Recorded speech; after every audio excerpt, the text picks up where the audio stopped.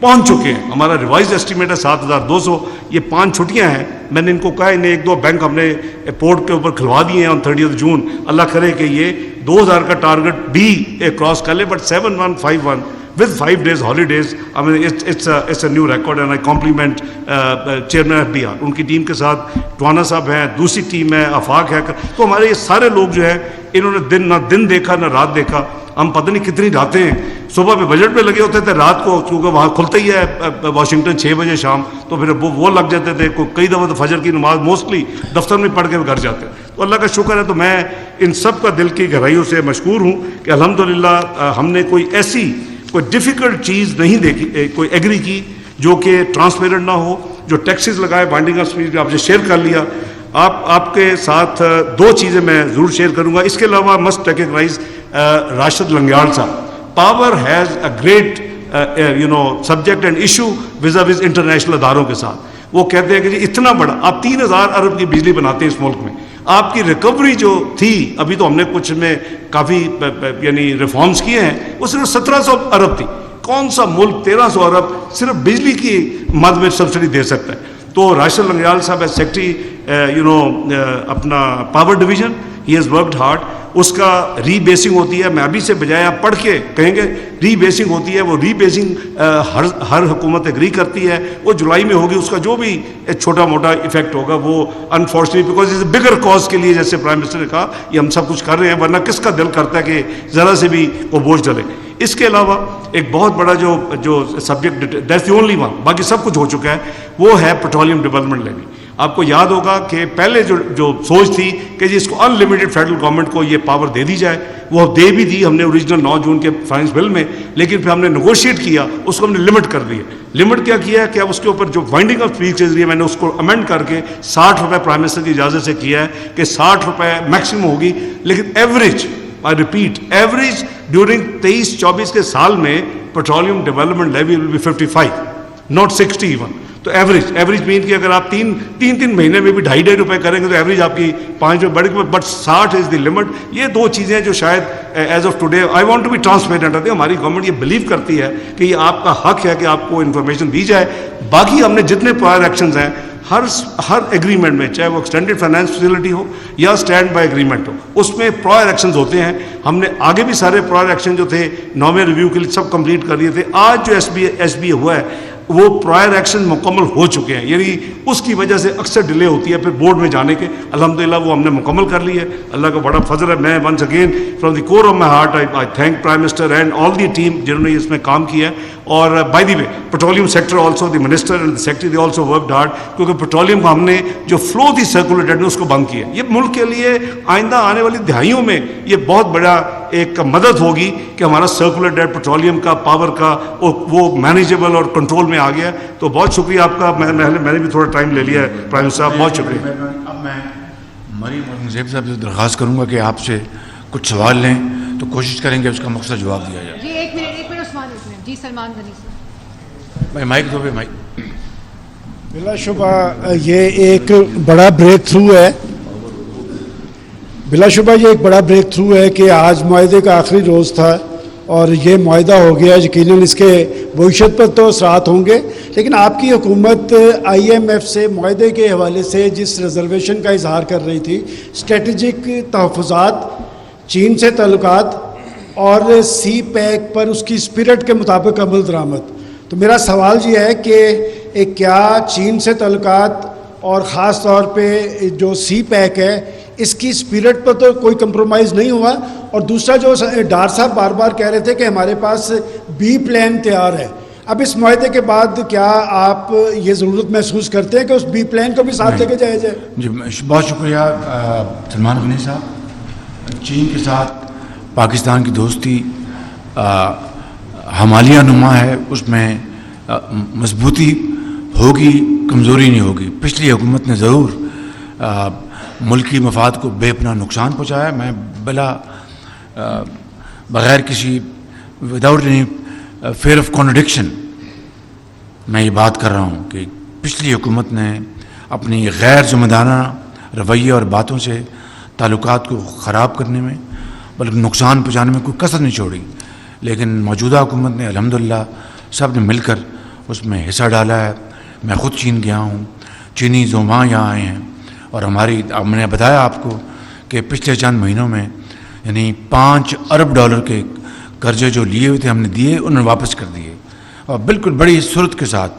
تو سی پیک انشاءاللہ آگے بڑھے گا. انشاءاللہ اس میں میری چین کے نئے وزیر اعظم سے پیرس میں ملاقات ہوئی تھی, اور بہت اچھی اور بڑی مفید گفتگو ہوئی. انشاءاللہ آپ اطمینان رکھیں گے چین کے ساتھ تعلقات میں کوئی کمی نہیں, کمزوری نہیں آئے گی.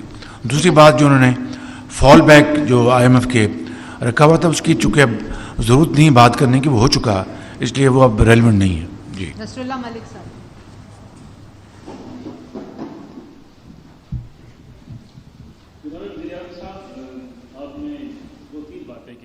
میرے خیال میں جب سے یہ حکومت آئی ہے اس وقت سے ایک بات کا تذکرہ بار بار کیا جاتا ہے کہ ہم نے اپنی سیاسی اثاثہ قربان کر دیا بڑے اہم فیصلوں کے لیے, جو میرا خیال میں کوئی اتنا بڑا اثاثہ قربان شاید نہیں ہوا.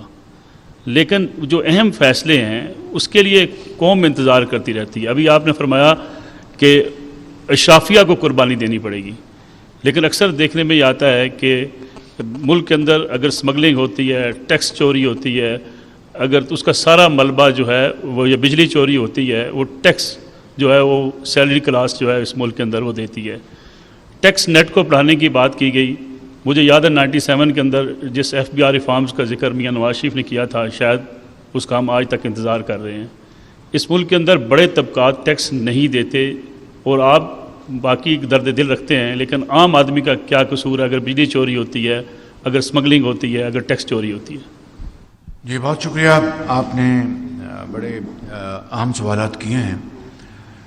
یہ جو بات آپ نے جو کہی ہے کہ اشرافیہ کو قربانی دینی ہوگی, اس میں کوئی دو رائے نہیں ہے. بالکل میں آپ کو یہ بات صدق دل سے کہہ رہا ہوں. اس میں مجھ سمیت, اور اس میں چاہے وہ کاروباری لوگ ہیں یا بڑے بڑے سرمایہ کار ہیں یا سیاستدان ہیں یا دوسرے اداروں سے جن کا تعلق ہے, اور اس کے لیے میں سمجھتا ہوں کہ اب وقت آ چکا ہے. اور نواز شریف جو میرے قائد ہیں, وہ میں ہماری پارٹی اس میں قطعاً اس میں کسی بھی کوتاہی یا تعامل کا شکار نہیں ہوگی. انشاءاللہ آپ اس کو دیکھیں گے. الیکشن میں جس کو بھی اللہ تعالیٰ جس پارٹی کو بھی موقع دے گا, وہ ہم اگر کسی اور کو دیتا ہے تو ہم بھرپور تعاون کریں گے. ہمیں موقع دیا تو ہم انشاءاللہ اس یعنی تگ و دو اس ایفرٹ کے بعد جو کچھ اس ملک کے عوام جو دہائیوں سے انتظار کر رہے ہیں, وہ انشاءاللہ وہ بڑی برق رفتاری کے ساتھ ہوگا. اور وہ تمام جو ضروریات ہیں جو کہ یہ قوم توقع کرتی ہے اپنے حکومت کے ساتھ سیاسی اکابرین کے ذریعے, اشرافی کے ذریعے, انشاءاللہ اس کو کیا جائے گا اگر اللہ تعالیٰ نے موقع دیا. مگر ایک بات آپ کے ذہن میں رہنی چاہیے کہ آپ نے کہا کہ یہ عرصہ گزرا, یعنی فتنہ اور شورش اتنے زوروں پر تھی. 25 مئی کو جناب لانگ مارچ ہو رہا ہے, 9 مئی کو اپنا پورے ملک میں گھراؤ جلاؤ ہو رہا ہے.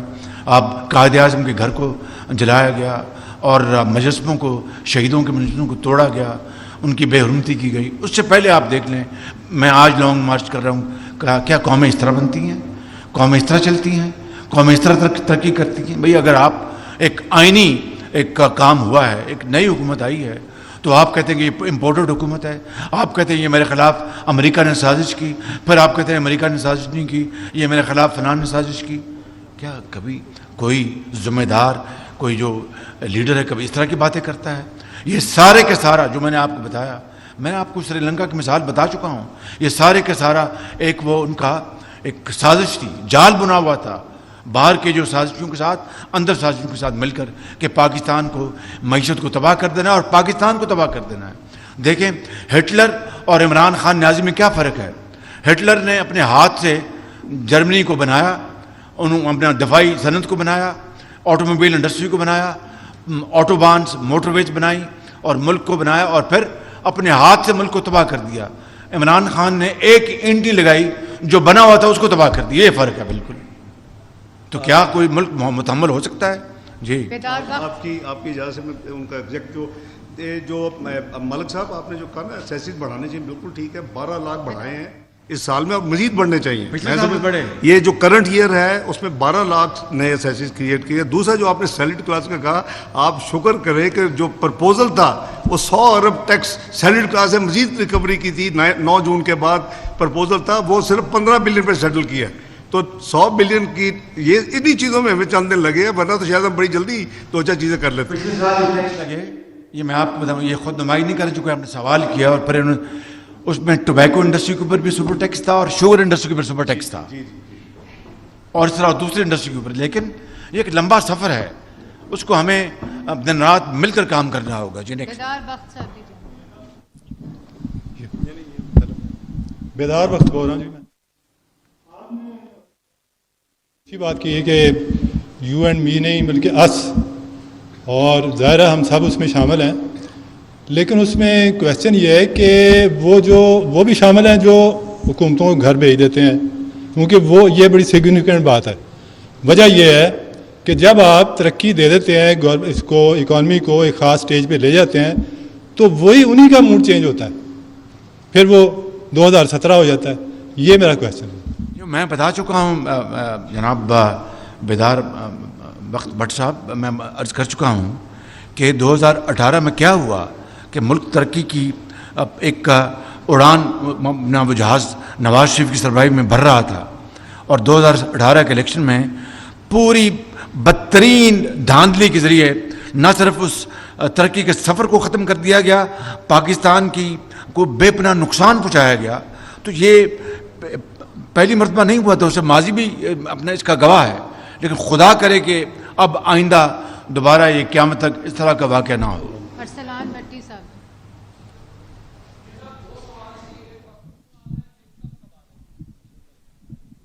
میں نے کہا جی 2 سوال ہیں، ایک معصوم، ایک طرح تھوڑا سا سخت ہے.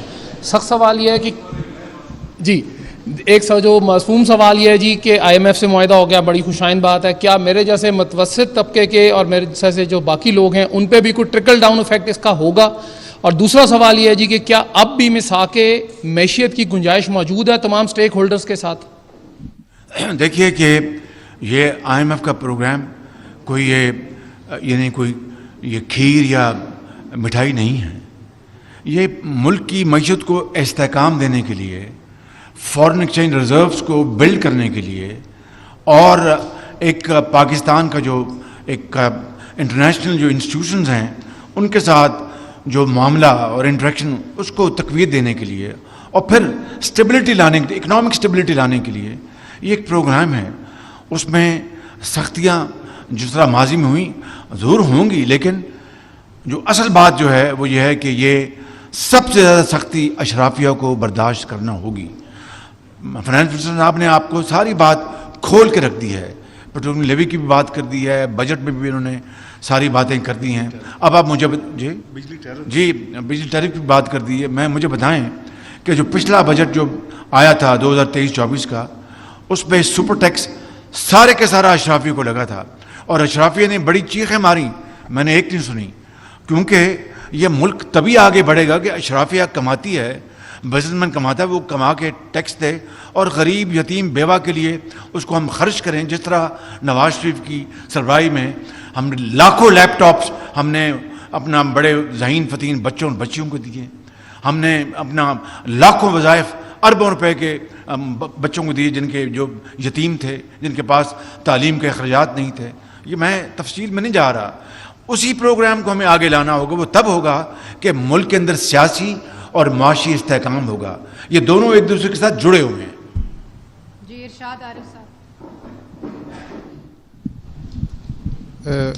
میاں صاحب، میرا پہلا سوال تو آپ سے ہے. میاں صاحب پہلا سوال تو میرا آپ سے ہے. خوشخبری سنائی تھی کہ آئی ایم ایف پروگرام اگر نہیں بھی ہوتا تو ہمارے پاس باقاعدہ پلان بی موجود ہے، اور قوم کو یہ خیال تھا کہ اگر پلان بی پر عمل ہوتا ہے تو یہ جو 215 ارب کے نئے ٹیکس لگے، یہ جو ری بیسنگ ہو رہی انرجی کے سیکٹر میں، یہ شاید نہ ہوتی، کچھ فائدہ ہوتا. تو کیا وجہ تھی، کیا قباحت تھی اگر پلان بی پر عمل کر لیا جاتا؟ دوسرا سوال ڈار صاحب آپ سے ہے کہ ذرا اسپیسیفک بتائیں کہ بجلی گیس اور پیٹرول کا تو آپ نے بتا دیا کہ زیادہ اضافہ نہیں ہوگا، بجلی اور گیس کے جو نرخ ہوں گے وہ جو ٹیرف میں اضافہ ہوگا وہ پر یونٹ کے حساب سے، پر کیوبک فٹ کے حساب سے کتنا اضافہ عوام پر ڈالا جا رہا ہے؟ بات یہ ہے کہ آپ نے اسی سوال کا جو دہرایا جو پہلے ہوا ہے. دیکھیں ارشاد عارف صاحب، ہر چیز کا پلان بھی ہوتا ہے. مثال کے طور پر کہ اگر بارشیں نہ ہوئیں تو پھر ہم نے پانی کا ذخیرہ کرنا ہے، ڈیموں میں پانی نہیں آئے گا تو پھر ہماری جو تھرمل جو بجلی ہے اس کے منصوبے جو ہیں چلانے کی تیاری کریں. یہ پلان بھی ہے. اور اگر بارشیں ہوتی ہیں، ڈیم بھر جاتے ہیں پانی کا، تو تھرمل کا جو آپ کے پلانٹس ہے وہ چلانے کی ضرورت نہیں ہے.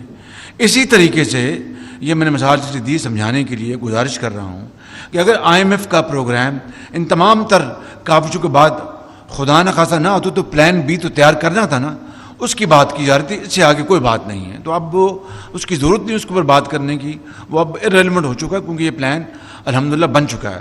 دوسرا سوال چونکہ آپ نے ڈار صاحب سے کیا تو وہ میرا خیال وہ مختصر جواب دیں گے. ویسے بھی پلان بی میں نو ڈیفالٹ واز دی فنڈامنٹل، اس میں بھی ہم نے ڈیفالٹ نہیں کرنا. ایک تو تھا نا جی کہ آپ چلے جائیں بانڈ پے نہ کریں 2 سال. میں نے جیسے آپ کو کوٹ کیا لاسٹ ایئر، تو وہ ایک تھا آئیڈیا، لوگ کہتے تھے کر سکتے ہیں کہ بھی پاکستان اتنا مشکل میں ہے، فلڈز آئے ہیں. میں اس پہ بلیو نہیں کرتا. Prime minister was very kind کہ ٹھیک ہے میں تو انڈورس کرتا ہوں، if you can manage without not paying 1 billion, not going to Paris club. دیکھیں وہ آپ کی کریڈیبلٹی کی بات ہے شاہد عارف صاحب. اگر آپ ایک دفعہ جا کے جاتے پیرس کلب اور ان تمام ملٹی لیٹرل جیسے آج ہم نے ایس پی اے کی ہے، آپ کے ساتھ آج ایس پی اے کرتے وہ ٹھیک ہے، آپ کو کہتے ہیں اچھا ہمارے پیسے 2-4 سال میں جاؤ آپ 8 سال میں دے دیتے. تو میں ذاتی طور کے اوپر اس پہ بلیو نہیں کرتا. اسی لیے پرائم منسٹر صاحب نے، میں مشکور کو انہوں نے انڈورس کیا کہ ٹھیک کہتے اگر مینیج کر سکتے ہو تو ضرور کر لو. تو ہم نے پھر دونوں جگہ نہیں گئے. تو پلان بی بھی یہی تھا کہ ہم نے ڈیفالٹ نہیں کرنا. ہماری پرائرٹی نمبر 1 رہی ہے کہ پاکستان کی ڈگنیٹی اور پاکستان کو جو نام ہے اس پہ حرف نہیں آنے دینا. آپ نے دیکھا کہ ہم نے امپورٹ ریسٹرکشن لگائی، ہم نے کہا جی فوڈ فارماسیوٹیکل ایکسپورٹ کے لیے فرسٹ پرائرٹی. لیکن پچھلے ہفتے ہم نے امپورٹ ریسٹرکشن ساری اٹھا دی. آپ نے دیکھا ہوگا کہ عید کی چھٹیوں سے پہلے we have lifted all the now because ہم کمفرٹیبل ہیں. تو وہ دیکھیں یہ گھر میں بھی اگر تنگی آ جائے تو آپ کیا کرتے ہیں؟ آپ کہتے ہیں جتنے پیسے پہ انکم آدھی ہو گئی ہے تو اب ہم نے اپنے اسی کے گزار. تو وہ اپنے وسائل کے اندر، میں اس کا بلیور ہوں کہ ہمیں اپنے وسائل کے اندر رہنا چاہیے. اور ہم ایکسٹرنل ریسورسز میں اخراجات اپنے وسائل سے زیادہ پچھلے 5 سال میں کیے ہم نے، ورنہ ہم آج ادھر نہ ہوتے. وہ ایک لمبی ڈیبیٹ ہے اور میں ثابت کر سکتا ہوں، اور اس کا میں نے 5 سال ایگزائل میں اس کی قیمت بھی ادا کی ہے اس فسکل ڈسپلن کو انفورس کرنے میں اس ملک میں. تو میں سمجھتا ہوں کہ جہاں ڈیموکریسی اس ملک کے لیے بہت ضروری ہے، فسکل ڈسپلن بھی ہوتا ہے میرے اوپر بھی، پرائم منسٹر صاحب کے اوپر بھی، اور ہر ادارے کے، اور ہر تو وہ اگر کریں گے اللہ کے فضل سے پاکستان کا فیوچر برائٹ ہے جی. اور جہاں کا گیس کا تھا، وہ گیس میں کوئی ایسا نہیں ہے کہ جو امیجیٹ کوئی ضرورت ہو. ہم نے فلو کو آلریڈی 0 کر دیا ہوا ہے. ہم نے جو ریفارمز ابھی تک کیے ہیں پچھلے 6-7 مہینے میں. جہاں تک پیٹرول میں نے آپ کو بتا دیا میکسیمم جو انہوں نے، جو میں پہلے تو اوپن تھا، ہم نے اس کو کنٹرول کر دیا. اس کی ایوریج بھی کی ہے، یہ نہیں کہ 60 روپے ہی سارا سال، تو وہ بھی کر دیا.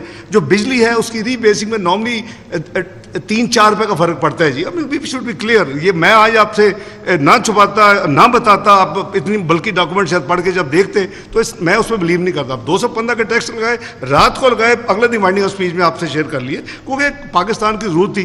دس is much better route by the way کہ اس وقت جو حالات ہیں، لیکن یہ مکمل کر لیں، آپ نے سولیڈیفائی کر لیں. پرائم منسٹر کی جو ایک ویژن ہے، جو ان کا ایک پلان ہے اکنامک ریوائول کا، انشاءاللہ وہ آپ امپلیمنٹ کر لیں. آپ کو ضرورت ہی نہیں ہے، جیسے 2016 کے بعد آپ کو جانے کی ضرورت ہی نہیں تھی. تمام ہیڈز آف انسٹیٹیوشن آپ کو پاکستان میں آ کے تعریفیں کر رہے تھے.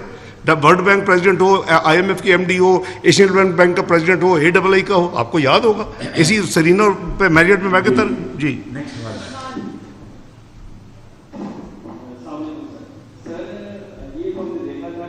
PTI کے دور میں جہاز بھر کے لے کر آتے تھے جہانگیر ترین صاحب.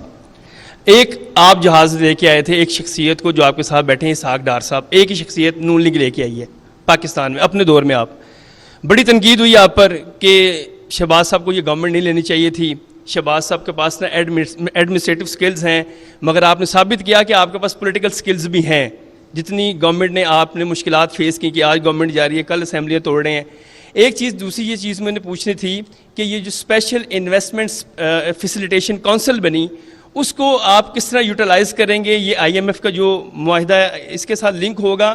اور یہ بتائیں کہ عام آدمی کتنی دیر تک یہ جو آئی ایم ایف کے ساتھ معاہدہ ہوا ہے اس کی مشکلات کو فیس کرے گا؟ ظاہر ہے مہنگائی تو ہوگی.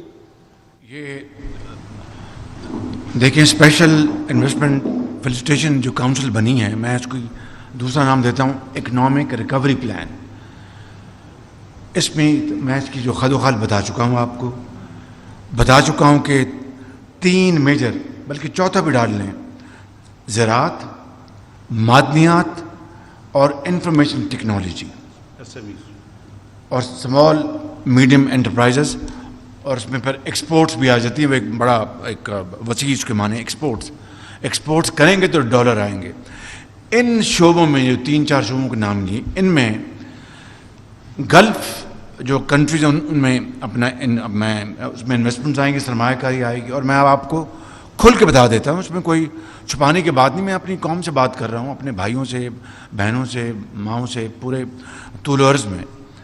اس میں حکومت بھی کوشش کرے گی اور اداروں کے سربراہ بھی کوشش کریں گے. دیکھیں یہ بات ہماری جو معروضی حالات ہیں نا پاکستان کے، ان کو ہمیں سامنے رکھنا چاہیے. ہوائی فائر، پھوکے فائر نہیں کرنے چاہیے جب تک کہ وہ پوری جو ہماری جو اسٹیٹ ہے مل کر یکسوئی کے ساتھ مل کر کام نہیں کرے گی، یہ ملک آگے نہیں بڑھے گا. تو یہ پروگرام اسی کا نام ہے، اور انشاءاللہ گلف اسٹیٹ سے مل کر ہم سرمایہ کاری لائیں گے، اور آگے جو منافع ہوگا میں نے آپ کو بتا دیا کس طرح ان کو منافع دیا جائے گا. دیکھیے مہنگائی ہے، اس سے اگر انکار کریں گے تو اپنے آپ کو دھوکہ دینے والی بات ہے. وہ دن یاد کریں جب نواز شریف کا دور تھا 2018 میں 3-3.5% تھی، اور اب بدقسمتی سے پچھلے دور اور اس میں مزید اضافہ ہوا. اس میں کئی اس میں فیکٹرز ہیں جو کہ آپ کے سامنے میں وقت ضائع کرنا چاہتا، لیکن انشاءاللہ آپ خاطر جمع رکھیں، مل کر کام کریں گے تو مہنگائی کا بھی خاتمہ ہوگا، ملک ترقی کرے گا، اور ملک پاکستان کھویا ہوا مقام ضرور حاصل کرے گا انشاءاللہ. جی مہوش.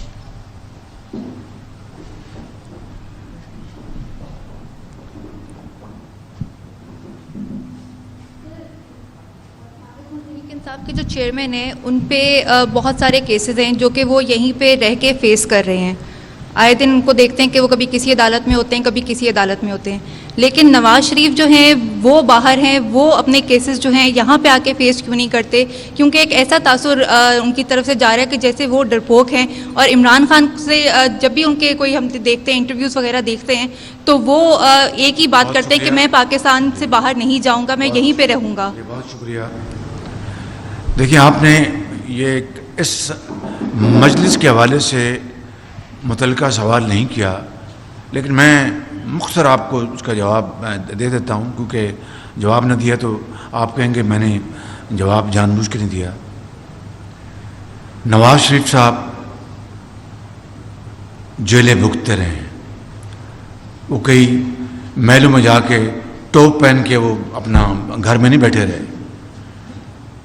پتہ نہیں وہ بالٹی ہے، ٹوپ ہے، پتہ نہیں کیا ہے اس کو. ٹوپ ہے، بالٹی ہے، کیا ہے وہ؟ بالٹی ہے. چلیں وہ ٹوپ بالٹی نواز شریف صاحب نے کبھی نہیں پہنی. ان کی صاحبزادی کو ان کے سامنے، میں موجود تھا اس دن، بدقسمت دن، میرے سامنے گرفتار کیا گیا جیل سے، کوٹ لکھپت جیل سے. جج جو صاحب ہیں بشیر، ان کی عدالت میں نواز شریف صاحب نے 100 پیشیاں اپنی بیٹی کے ساتھ بھگتیں. ڈیلی عدالت چلتی تھی، ڈیلی ایک دن کا ناغہ نہیں ہوتا تھا. یہاں پر روز پٹیشنیں ہوتی ہیں کہ جناب ہمیں 10 دن کی مہلت دی جائے، ہمیں مہینے کی مہلت دی جائے، اور یہ کیا جائے. آج پیش نہیں ہو سکتے، آج محترمہ بشرا صاحبہ وہ پیش نہیں ہو سکتی.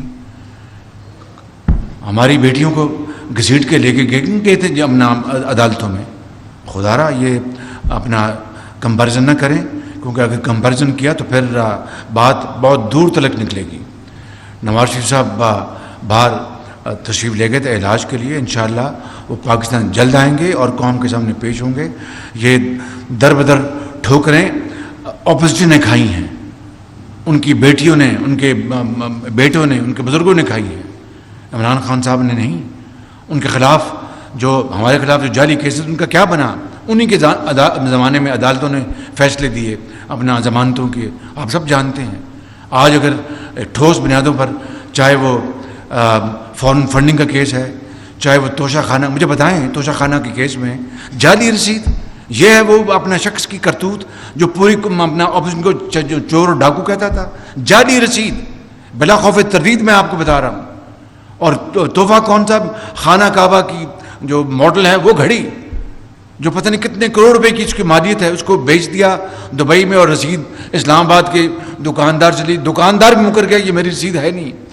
اور جس نے اپنا گھڑی خریدی, گھڑی تو میں نے خریدی ہے دبئی میں. اس سے بڑا قوم کے ساتھ جال سازی, فریب, دھوکہ, ڈاکہ اور چور بازاری کیا ہو سکتی ہے؟ معاف کیجئے میرا منہ نہ کھلوائیں, یہ محفل کسی اور کام کے لیے. اطمینان صاحب ایک سیکنڈ, اطمینان صاحب ایسے ایک منٹ, اطمینان صاحب کو.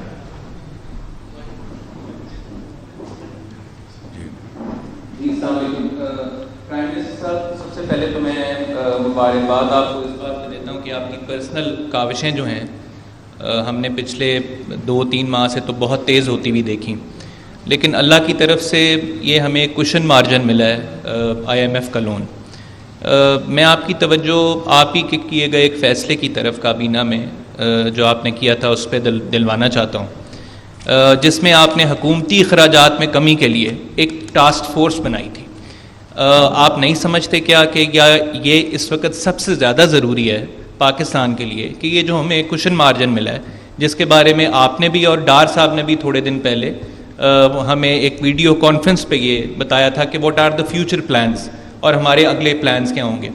تو میرا آپ کو مشورہ بھی ہے اور آپ سے سوال بھی ہے کہ جو حکومتی اخراجات ہیں خاص طور پہ, جس طرح آپ نے پنجاب میں بطور وزیر اعلیٰ پنجاب آپ کا بڑا مذاق بھی اڑایا گیا جب آپ مینار پاکستان پہ اجلاس کرتے تھے, لیکن اس سے ایک لوگوں کو جنہوں نے ٹیکس دینا ہے, جو اطلاع بھی ہے آگے کہ بجلی پر اور گیس پر پروبیبلی ٹیکس پڑ رہا ہے اور آگے مزید لگے گا, اس وقت لوگ ٹیکس بہتر طریقے سے یہاں مان لیں گے جب وہ یہ دیکھیں گے کہ حکومت اپنے اخراجات میں بھی کٹوتیاں کر رہی ہے.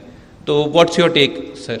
جی بہت شکریہ, آپ نے جو بات کی ہے, آپ نے کشن مارجن کہا, میں اس کو بریدر کہتا ہوں, اور یہ بریدر کو ہمیں اپرچونٹی میں کنورٹ کرنا ہوگا. اور میں آپ کو یہ بتانا چاہتا ہوں آپ کے سامنے, نواز شریف کی قیادت میں مسلم لیگ نون پوری طرح کمیٹڈ ہے اور پوری طرح یکسو ہے. انشاءاللہ مجھے پورا یقین ہے کہ اس حکومت کی جو باقی جو کولیشن پارٹنرز وہ بھی اسی طرح کی سوچ رکھتے ہیں, لیکن میں اپنی جماعت کی بات کر سکتا ہوں الحمدللہ کہ ہم پوری طرح یکسو ہیں.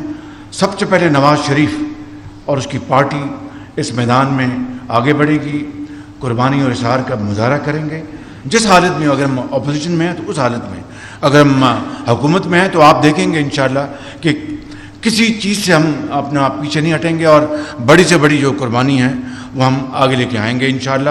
یہ آپ ضرور دیکھیں گے, اور اس کا مظاہرہ اپنا ابھی ہم کر چکے. جو آپ نے بات کی کہ جو ٹاسک فورس بنی اس میں اب آپ کو میں یہ کہہ, اور مجھے آپ کو بھی اور مجھے بھی اور آپ کو بھی اس بات کی پوری تحسین دینی چاہیے کہ جن لوگوں نے مجھے آ کے کہا کابینہ کے کہ وزیر اعظم ہم اپنی تنخواہ جو ہے وہ فورگو نہیں کر سکتے, آپ ہمیں اس بار رکھیں. میں نے بڑی خوشی سے ان کی بات مانی.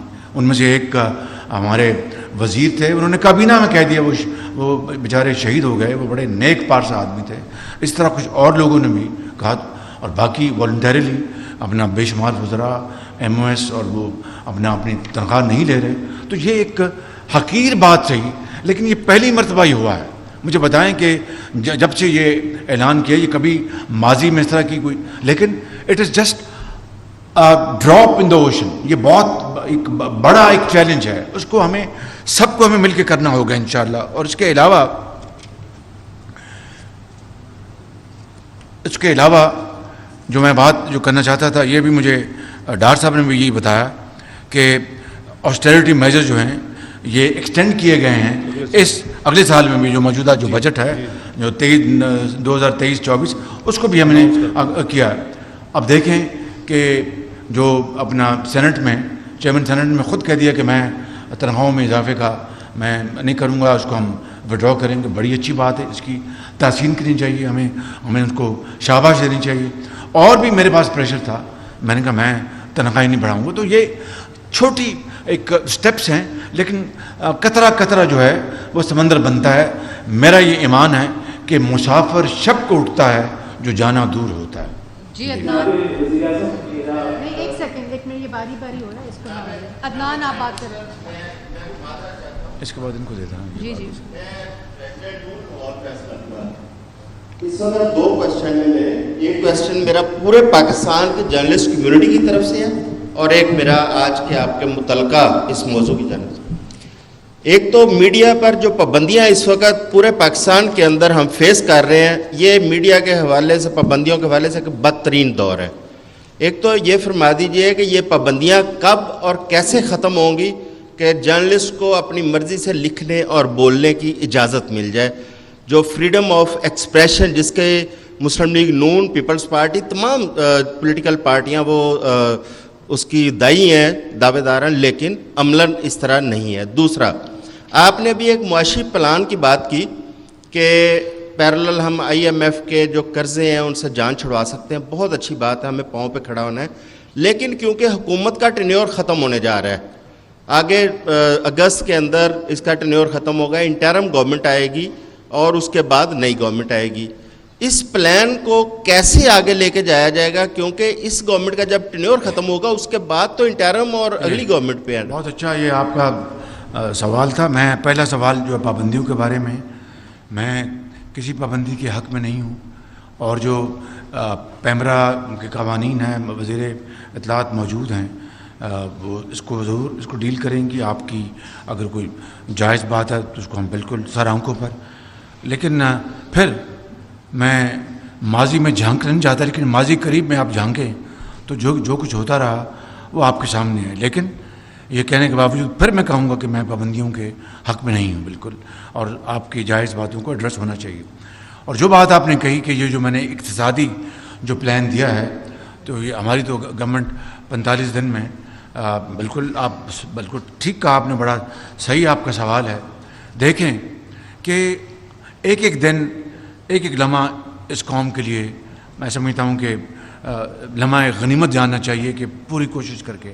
اب دیکھیں, یہ میری بات, اور میں سوال آپ کو پوائنٹ بتا رہا ہوں, 600 ارب روپے لگ بھگ, finance minister would correct me if I am wrong, جو SOEs ہیں, یعنی جو اسٹیٹ اونڈ انٹرپرائزز, PIA, یہ اسٹیل مل اور اس طرح, 600 ارب روپے تقریباً سال کا, اتنی اماؤنٹ تقریباً سال کا کھا جاتے ہیں. ان کو گرانٹس ملتی ہیں, ان کے لاسز ملا کے سب کچھ. کیا یہ غریب, اب یہ جو IMF کا پروگرام ہے, $3 بلین ملنا ہے, 600 ارب کا مطلب ہے روپوں میں $2 ارب بنتے ہیں یہ. تو اگر اسی طرح رہا تو آپ پاؤں پر کھڑے ہونے کے لیے آپ لاکھ جتن کر لیں, کامیابی نہیں ہوگی جب تک کہ جس کا کام اس کو ساجے. یہ کام پرائیویٹ سیکٹر کا ہے. حکومتیں اپنا جو ایئر کمپنیاں, اسٹیل ملیں, اسٹیمل پلانٹس, اپنا پیٹرولیم انڈسٹریز, ٹیکسٹائل, یہ حکومتوں کا کام نہیں ہے. حکومتوں کا کام ہے ان کو پالیسی دینا, فیسیلیٹیٹ کرنا, ان کو ون ونڈو کے ذریعے ان کی مدد کرنا. تو میں سمجھتا ہوں کہ ہمیں, اب آپ دیکھیں کہ یہ ہم نے ہوٹلز کا, جو ایئرپورٹس کا ہم نے کیا, وہ آپ دیکھیں کہ ہم نے پہلا جو ایئرپورٹ جو ہے اسلام آباد کا, اس کو شفاف طریقے سے پوری قانون کی پیروی کرتے ہوئے انشاءاللہ امید ہے کہ اگست کے شروع میں شاید ہم اس کو شفاف طریقے سے اس کو دے دیں, آؤٹ سورس کر دیں, اور اس کا جو فورن ایکسچینج آئے گا وہ خزانے میں جائے گا. اسی طرح PI ہے, اس طرح. لیکن یہ کام اب جو 1 سال فتنہ جو ہے اس نے اپنا وہ باز نہ آیا اس ملک میں, اور سازش اور اپنا بدترین فتنہ پھیلایا گیا اس ملک میں, اس نے تباہی کر دی. کیا مجھے بتائیں کون آئے گا یہاں پر اپنا انویسٹ کرنے؟ میں آپ کو, میری طرف دیکھیں, میں آپ کو کہہ رہا ہوں بالکل ایمانداری سے کہ فتنہ اگر ہو, شورش ہو, سازش ہو, کوئی آ کے انویسٹ کرے گا؟ Profits and investments go where it find itself most comfortable environment. یا پاکستانی سرمایہ کار کو لے لیں, باہر کو چھوڑ دیں, وہ نہیں سرمایہ کاری کرے گا جب اگر فتنہ ہوگا, سازش ہوگی, شورش ہوگا, انسٹیبلٹی ہوگی. تو اس لیے میری یہ, اب خدا کرے کہ الیکشن کے نتیجے میں نئی حکومت جو بھی آئے, یہ آپ کا سوال کا جواب ہے, اس کو جس کو مینڈیٹ ملے تو یہی پروگرام ہے، exports, agriculture, mines and minerals اور انفارمیشن ٹیکنالوجی، اس سے پاکستان آگے بڑھے گا۔ پرائم منسٹر صاحب، آپ کی اجازت سے جو میڈیا پہ پابندی کی بات کی، اس پہ میں صرف یہ بتا دوں، اور جو فیکٹس ہیں کہ ہم نے پچھلے 1 سال میں کسی صحافی کے پیٹ میں گولیاں لگتے ہیں، ان کی پسلیاں ٹوٹتے ہیں، ان کی ناک کی ہڈیاں ٹوٹتے ہیں، ان کی بچیوں کے بعد سے اسکولوں سے اغوا ہوتے ہوئے ہم نے کسی صحافی کو الحمدللہ نہیں دیکھا۔ اور جو انٹرنیشنل جریدے عمران خان صاحب کو میڈیا پریڈیٹر کہتے تھے، انہوں نے ہی شہباز شریف صاحب کی حکومت اور جو کولیشن گورنمنٹ ہے اس کو 7 پوائنٹس امپروومنٹ دیے ان فریڈم آف ایکسپریشن۔ اور یہ وہ تمام چیزیں جو آپ لوگوں میں دیکھی، رننگ پروگرامس بند ہوتے تھے، ایک پروگرام آپ سائٹ کریں کہ چلتا پروگرام چلنے سے پہلے اور چلتا ہوا بند ہوا ہو، کسی صحافی کا قلم ٹوٹا ہو اور عرفان صدیقی صاحب کی طرح وہ جیل کی سلاخوں کے پیچھے گیا ہو۔ باقی بات یہ کہ کچھ کنسرنز اگر ہیں، جیسے پرائم منسٹر نے کہا، اس کو ہم کو ڈیل بھی کرتے رہتے ہیں، آپ کے ساتھ مل کر میں اس کو ایڈریس بھی کرتے ہیں، لیکن یہ ضرور پتہ ہونا چاہیے کہ جس وقت 9 مئی کا واقعہ ہوا تو جو سیاست ہوتی ہے اور جو ریاست کی جو اسٹیٹ کی بٹ ہوتی ہے اس میں ضرور فرق ہونا چاہیے، لیکن جو بھی اگر آپ کا کوئی اسپیسیفک کنسرن ہے تو اس کو میں پرسنلی آپ کے ساتھ ایڈریس کروں گی۔ نجم ولی صاحب، یہ بڑا آپ ناراض ہو رہے ہیں جی۔ آپ کی محنت سے، آپ کی دیانت سے اور آپ کے پریکٹیکلزم سے انکار نہیں کیا جا سکتا۔ میں جو تبصرے اور تجزیے ہو رہے ہیں کہ پاکستان کی خارجہ پالیسی میں کوئی میجر شفٹ آ رہی ہے اور ہم جو پالیسیز اختیار کر رہے ہیں ہمیں کوئی اس کی قیمت پے کرنا پڑ سکتی ہے، یا کچھ لوگوں نے باہر لابنگ فارمز ہائر کر لی ہیں، اس کا کوئی امپیکٹ آ سکتا ہے امریکہ میں، تو پاکستان کی خارجہ پالیسی کے حوالے سے بہت زیادہ بات ہو رہی ہے۔ کیا اس پر حکومت کچھ غور کر رہی ہے کہ ہمارے مین فیچرز کیا ہوں گے، ہماری خارجہ پالیسی کیا ہوگی؟ جناب وزیر اعظم، میں چونکہ ہمیشہ سے عوام کی بات کرتا ہوں، اکنامک ایکٹیویٹی سر بہت بڑھنی چاہیے۔ پنجاب کے اور ملک بھر کے تاجر جناب وزیر اعظم پریشان ہیں کہ کل سے رات 8 بجے دکانیں بند کرنے کا فیصلہ ہو رہا ہے، اس میں کاروبار بھی متاثر ہوگا اور لاکھوں لوگ، بچے جو راتوں کو کام کرتے ہیں وہ بھی متاثر ہوں گے۔ درخواست ہے کہ اس کو 8 بجے تک بڑھایا جائے، اس پر دیکھ لیا جائے، کیونکہ ابھی 7:30 سوا 7 تو مغرب ہو جاتی ہے۔ اور آخری چیز جناب وزیر اعظم، پنجاب آپ کا صوبہ ہے، آپ کا ہوم گراؤنڈ ہے، پنجاب کے لوگ آپ سے محبت کرتے ہیں، آپ نے مہربانی کی، تنخواہوں میں 35% اضافہ کیا گیا اور پینشن میں 17.5%، لیکن پنجاب میں 30% اضافہ ہوا، وہ بھی انیشیل بیسک کی طرف لے جا رہے ہیں، اور دوسرا جو ہے پینشن میں صرف 5% اضافہ ہوا۔ جناب وزیر اعظم، پنجاب کے بوڑھے لوگ اس وقت سڑکوں پہ ہیں، 5% اضافہ جو ہے پینشن میں وہ باقاعدہ ان کو مرنے پر مجبور کر دے گا۔ میں آپ سے درخواست کروں گا کہ پنجاب کی حکومت کو اس سلسلے میں بات کریں۔ یہ 3 چیزیں تھیں۔ بہت شکریہ، بڑی مہربانی۔ خارجہ پالیسی وہی ہے اور ہوگی انشاءاللہ جو پاکستان کے بہترین مفاد میں ہے، اور اس میں کوئی اپنا چھپانے کی بات نہیں ہے۔ جو ہمارے درینہ دوست ہیں، جو برادر ملک ہیں، ان کے ساتھ ہم اپنے تعلقات کو اور آگے بڑھا رہے ہیں اور پوری کوشش کر رہے ہیں کہ ان کو سرمایہ کاری کو آگے بڑھایا جائے، جو کہ آج کا سکہ رائج الوقت ہے۔ اور جو دوسرے ایسے ممالک، بڑی طاقتیں، ان سے ہم کسی صورت بھی ناراضگی ہم مول نہیں لے سکتے، ان کے ساتھ ہم تعلقات کو بہتر بنانے میں پوری کوشش کر رہے ہیں اور اس میں کامیابی الحمدللہ ہو رہی ہے۔